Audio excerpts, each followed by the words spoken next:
Ibahagi ko lang sa inyo ang ilang dahilan kung bakit kahit anong side ng cutting disc ang pagkakasalpak nyo ay gagana pa rin yan ng maayos. Una sa lahat, yung cutting disc ay wala naman niyang ngipin na kapag ka nabaligtad mo ang pagsalpak ay hindi na siya kakagat. Ikalawa, wala naman siyang nakalagay na direksyon kung anong side mo siya dapat na isalpak.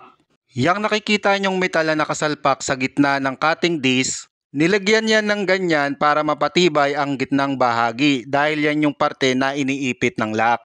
Para din niyang nagsisilbing washer kaya mas gusto ko na siya ang nasa labas nakaharap. Isa pa, kaya mas gusto ko nasa labas ang tatak para mas makita ko kung gaano nakalaki ang nababawa sa cutting disc. At yung mga nakatatak din dyan sa cutting disc, yan din ang magsisilbing guide nyo para malaman kung gaano nakalalim ang pagkakabaon ng inyong mga cutting disc. Hindi gaya na kapag ka nasa likuran ang tatak niyan pagkasalpak nyo ay wala na kayong makikitang palatandaan o guide sa inyong pagtatabas.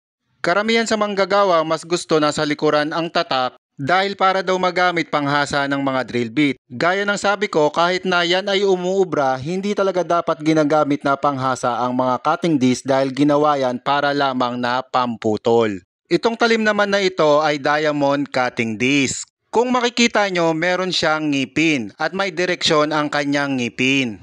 Ito ang klase ng talim na hindi nyo pwedeng baligtarin ang pagkakasalpak. Dahil kapag binaligtad nyo ang salpak, nasa loob ang tatak, sasalungat na siya sa direksyon ng ngipin niya. At hindi na yan kakagat, yan ay dudulas na lamang. Dahil ang ganitong klase ng talim na may ganitong klase ng direksyon ng ngipin ay dapat naaayon sa mismong pag-ikot ng grinder.